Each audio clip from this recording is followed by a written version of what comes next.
Hi everyone. In new video of CSET Nahi Rukega series, we are going to discuss reading comprehension. Reading comprehension. So reading comprehensions are very important if you want to clear the CSET because at least 26 to 27 questions will come from this subject. Okay. And at most, sometimes even 35, 36 have been asked. So at least 26, 27 on an average will come. So I will discuss a few principles, a few methods, and few things which you need to keep in mind while solving a reading comprehension. First of all, you must have heard a lot of things like inference. Would be written that a passage would be provided and would be said that most critical inference, most logical inference, most logical conclusion. So inference means that you have to conclude something from the facts of passage. Okay. So you are concluding things from the passage itself. The fact has been provided. The substance has been provided in the passage itself. And it is based on fact that you are concluding. But there is another type of question which is called as assumption. So this is the different type of question in which what will happen is that you have to choose something on which the whole passage is written. A premise. A premise. Say, for example, there is an article on terrorist attack and it talks about involvement of state. The premise could be that it is a state policy of some country. So this has been assumed while writing this passage. This is a premise. वो पहले से assume कर लिया गया है उसमें. वो directly fact से नहीं आप रिलेट कर पाओगे. कोई चीज लिखी है अगर there is some article on education system जिसमें the quality of education etcetera is discuss. So premise पहले से कि हमारे एजुकेशन सिस्टम में फ्लॉज है, लर्निंग आउटकम हम डिलीवर नहीं कर पाते हैं, पेडागोगी में इशू है. These are the premises. Okay. तो ये सब चीजें आपको याद रखनी है. बेसिकली यही दोनों चीजें होती हैं. कई बार आपको ना सेंट्रल थीम पूछ लेंगे, सेंट्रल मैसेज पूछ लेंगे. There is not much difference between inference and central message or anything they are writing. If they are writing central अगर लगा दें या critical लगा दें, so the most widest हो सकता है कि from passage you can conclude 2-3 ना statements, but एक चूज करना है तो जो सबसे widest होगा वही central होगा. Okay, so remember that most of the time inference and the central message etc question will be easier compared to assumption. So अगर आप इंग्लिश में अच्छे नहीं हो तो आपको चूज करने हैं क्वेश्चन सारे ना, ये logical inference, critical inference, central message etcetera, या इजी होते हैं because facts is already provided in the passage.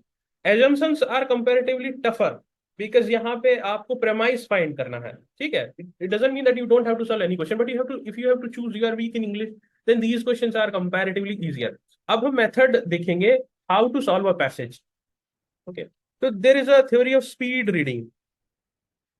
But I always recommend two principles. To solve a passage, you have to apply two principles. The first principle is reverse engineering. And the second principle is speed reading. That is, don't mind the stats. कहीं number लिखे होंगे 2000, 3000, 5000, उनको नहीं आपको करना. Reverse engineering means if I solve a passage by reverse engineering, I will first read the options. जैसे मैं ये पैसेज अगर करूं तो I will read on the basis of passage given above, the following assumptions have been made. Fig trees can often be keystone species in natural forest. Fig trees can grow where other large woody species cannot grow. Sacred trees can have a role in biodiversity conservation. Fig trees have a role in the seed dispersal of other tree species. Okay. तो ये सारी चीजें दी हुई. तो हम ये समझ आ रहा है कि कंडीशंस के बारे में पूछना चाह रहे हैं और उनके रोल के बारे में, basically fig trees and secret groves. अब हम यहाँ स्पीड रीडिंग करेंगे फटाफट से. फिग ट्रीज तो हमें पता ही था. Considered sacred in India, Africa and are agriculture urban landscape where other large trees are absent. Fig trees provide food for wildlife. Other resources are scarce and support a high density and diversity of fruit eating. If frugivorous birds and bats continue to visit fig trees located inside with high wind disturbance, sacred fig tree may promote figivore abundance under favorable microclimate. Plenty of seeding of other tree species would grow around fig tree. Okay. So now अब options को हम देखेंगे. तो keystone species है, yes है. Fig trees can grow where other large woody species can grow. ये नहीं लिखा हुआ है. ये लिखा हुआ है कि fig trees provide food for wildlife and other resources are scarce. ये नहीं लिखा हुआ कि ग्रो नहीं कर सकता, वहीं पे ग्रो करता है। So this statement is wrong.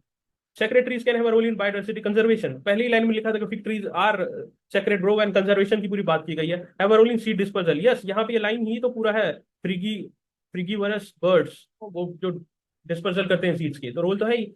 तो स्ट्रेट अवे ये आंसर हो जाएगा 134। जब हमने पहले ऑप्शन पढ़ा तो हमें पता लग गया कि हमें उसके रोल के बारे में सोचना है और कंडीशन किस में होता है। तो अगर अननेसेसरी इंफॉर्मेशन यहाँ पे कुछ भी प्रोवाइड की गई होगी, जैसे कि ना इंडिया, ईस्ट एशिया, अफ्रीका, ये फैक्ट्स पे हमें ध्यान नहीं देना।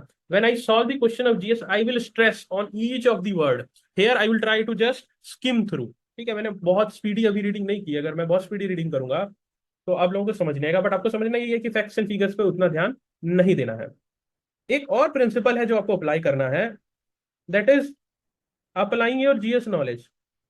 Applying your GS knowledge, many of the questions will be of passage in which जो आपकी जीएस नॉलेज होगी वो लगा के भी आप क्वेश्चन को सॉल्व कर पाएंगे। जैसे कि ये क्वेश्चन है, कंसिडर दी फॉलोइंग, हम हमेशा ऑप्शन से शुरू करेंगे। कहां से शुरू करेंगे?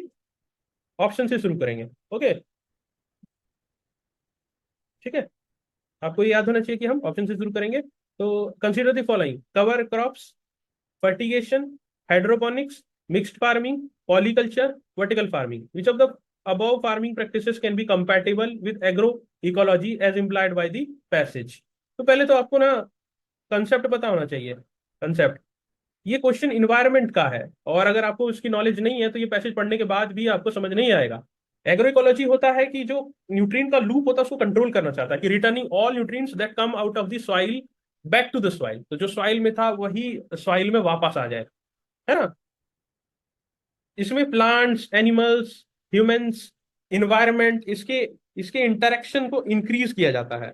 ठीक है, अब सोचो किस इनमें से कौन से प्रोसेस में प्लांट्स, एनिमल्स, ह्यूमन और इन्वायरमेंट का जो इंटरेक्शन है वो इंक्रीज होता है। आप सोच के देखो एक बार पहले, then I will tell you.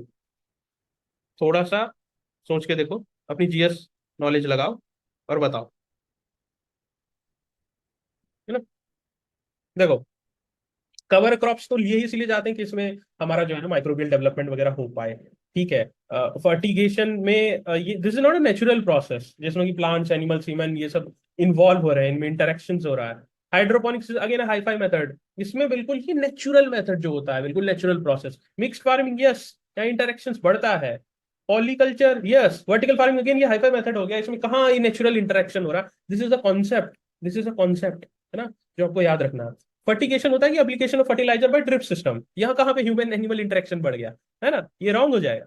ठीक है, तो आपको ये चीज समझनी है कि हमें वही हमें जो अपनी इन्वायरमेंट की, हमें अपनी जीएस की नॉलेज जो है उसको हमें भूलना नहीं है, हमें वहां पे लगाना है। ठीक है, तो ये जितने भी हाईफाई मेथड्स थे ये सारे हो गए गलत, है ना, क्योंकि ये बिल्कुल ही नेचुरल वेज जो होता है इसे ही हम बोलते हैं। आप पैसेज भी अगर पढ़ते तो यहाँ पे लिखा ही है, should mimic the biodiversity level in functioning of natural ecosystem. ठीक है, like there natural models can be productive, paste resistant, natural model, not these hi fi methods के ड्रिप इरिगेशन, माइक्रो इरिगेशन, ये सारी चीजें, हाइड्रोपोनिक्स।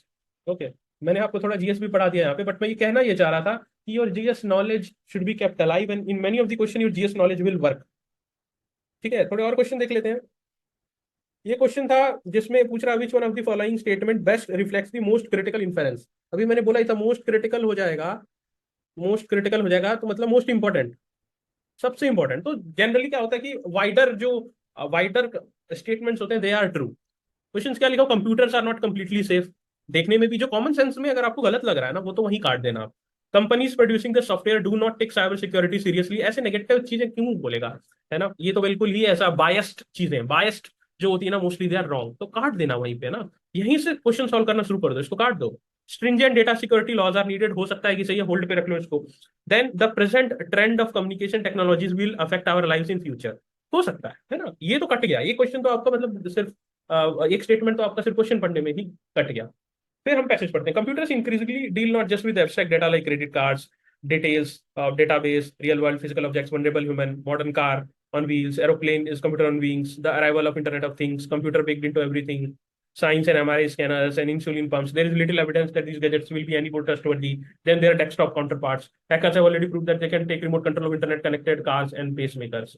ठीक है, तो यहाँ पे तो पूरे ही पैसेज में सेफ्टी का ही कंसर्न हो रहा है ना, कि जो हमारा कंप्यूटर सिस्टम है वो सेफ नहीं है ना। यहाँ पे फैक्ट्स नहीं, ये तो अगर हमें होता कि एज्यूम करना होता, है ना, कि चीजें हमें फैक्ट नहीं, लॉ के बारे में तो बात ही नहीं किया, डेटा सिक्योरिटी लॉ के बारे में बात ही नहीं किया, जहां पे जो फैक्ट प्रोवाइडेड नहीं है वो इन्फेरेंस में नहीं आता है, तो ये तो गलत हो गया। The present trend of communication technology will affect our lives in future, वो तो बता ही रहा है, but the main concern is on security. तो सिक्योरिटी से सिर्फ एक ही स्टेटमेंट रिलेटेड है, computers are not completely safe, दिया है कि नहीं, सेफ्टी का सिर्फ एक ही स्टेटमेंट है, that is computers are not completely safe, क्योंकि वो ब्रीच किया जा सकता है ना। एक और आप क्वेश्चन देखो, है ना, क्वेश्चन नंबर 14, इसमें on the basis of above passage given above the following assumptions have been made, assumptions है अगेन, ठीक है, प्रीमाइस हमें देखना होगा। People who are obsessed with personal hygiene tend to ignore the community hygiene. देखते हैं, there can be possibility, but ये बहुत नेगेटिवली वर्डेड है। मैं तो ऐसे जो स्टेटमेंट्स होते हैं वो जनरली जो होते हैं वो सही नहीं होते हैं, ऐसा मैं मानता हूँ, बट ठीक है, आप होल्ड पे रख सकते हो इसको। Emergence of multi-drug resistant germs can be prevented by personal cleanliness. Okay, maybe entry of the market, entry of the market in the domain of hygiene increases the risk of infection diseases. देखते हैं, scientific and micro level interventions are not sufficient to bring down the burden of infectious diseases. ये लिखा है कि scientific और micro level जो interventions होते हैं वो सफिशिएंट नहीं है to bring down the burden of infectious disease, थोड़ा लॉजिकल लग रहा है। It is commonly hygiene implemented through public health measures that is really effective in the battle against infectious diseases. ठीक है, देखते हैं, बट थोड़ा सा नैरो है, कोई दिक्कत नहीं, हमें पूरा पहले स्टेटमेंट्स पढ़ना पड़ेगा। A social and physical environment riddled with poverty, inequality, hygiene, insanitary condition. Hygiene has different level: personal, domestic, and community hygiene. No doubt that personal cleanliness bring down the rate of infectious diseases. Okay, and false sense of security that gets conditioned and reinforced by the onslaught of advertisement. Western Europe, that along with personal hygiene, general improvement in environmental condition components like clean water, sanitation, security have brought down infant child death infection rates. The obsession with hand hygiene also brings in the persisting influence of market on personal health, overriding or marginalizing the negative impact on ecology and the emergence of resistant germs. देखो, पहली बात तो ये बिल्कुल ही clean water sanitation, ये बिल्कुल public health, जो public services होती हैं, है ना, पब्लिक हेल्थ मेजर्स होती हैं, उस पर बहुत स्ट्रेस कर रहा है। तो पांचवा तो सही होगा, फिफ्थ स्टेटमेंट तो सही होगा, बिल्कुल होगा, बिल्कुल, क्योंकि ये प्रेमाइस पे करा कि experience in western Europe shows that along with personal hygiene, general improvements in environmental condition and components like clean water, sanitation and food security have brought down infant child death infection rate considerably. ठीक है, तो हमारा obsession है personal hygiene और ये hand hygiene, ये, but ये बहुत ज्यादा जरूरी, clean water sanitation and food security what western Europe has provided and had given massive result. तो ये तो स्टेटमेंट सही होगा ना। अब हम देखते हैं ऑप्शंस में, 1 and 2 ओनली में भी 5 नहीं है, 3 and 4 ओनली में भी 5 नहीं है, 4 and 5 में 5 है, 1 and 2 and 4 में भी 5 नहीं है, और आंसर सी हो गया। सिर्फ एक स्टेटमेंट देखते ही, क्योंकि वो स्ट्रेस इसी पे कर रहा है ना, स्ट्रेस इसी पे कर रहा है, assumptions को क्या बना रहा है। तो ये तो एकदम सेंट्रल था, ये प्रेमाइस है उसका पूरे स्टेटमेंट का, क्योंकि वो हर चीज को अंडरमाइन कर रहा है, but is the author is talking a lot about the ना community hygiene and public health measure, वो तो मतलब हैंड हाइजीन वगैरह जो पर्सनल है उसका थोड़ा मॉक भी कर रहा है।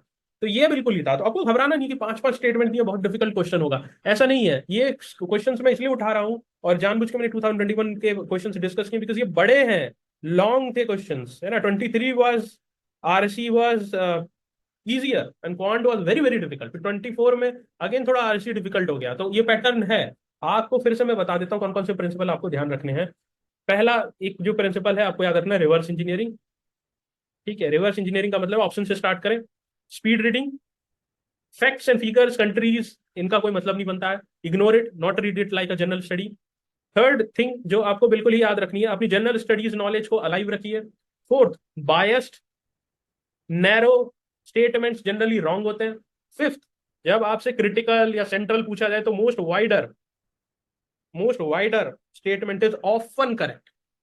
There will be here and there. मैं ये नहीं बोल रहा हूँ कि ये या प्रिंसिपल लगाओगे, है ना, तो 100% सही होगा। देखिए, आरसी में हमेशा अगर आप बहुत अच्छी इंग्लिश में भी है तो एक्यूरेसी 90% से ज्यादा नहीं जाएगी, बिकॉज इसमें सब्जेक्टिविटी होती है। ऑथर क्या सोच रहा है, ऑथर ने क्या ऑप्शन चूज किया, it's English, it's not quantitative aptitude. Quant में क्या होता है कि हाँ, आप जो सोच रहे हो, आप जो कर रहे हो, जो आप सॉल्व कर रहे हो, आंसर आ गया तो 99% it will be correct. Okay, तो ये सारे आपको याद रखने हैं एंड घबराना नहीं। और एक साथ रीडिंग कॉम्प्रीहेंशन के क्वेश्चंस नहीं सॉल्व करने हैं, दिमाग खराब हो जाता है, खास करके लेंदी अगर पेपर है तो। इंग्लिश के कॉम्प्रीहेंशन अगर आप 20-22 पढ़ लो तो क्वांट में तो बिल्कुल ही माइंड नहीं लगेगा, रीजनिंग में बिल्कुल ही माइंड नहीं लगेगा, माइंड एकदम जैमर जैसा हो जाएगा। तो बिल्कुल ही ना इसको ब्रेक करके, मैंने बोला था कि 2 मेथड में I will deal in detail in the last video, जो कि गेम चेंजिंग वीडियो साबित होगा। Wait for it and I hope आपको ये प्रिंसिपल समझ आए होंगे and these principles will help you. Thank you very much, take care, best wishes.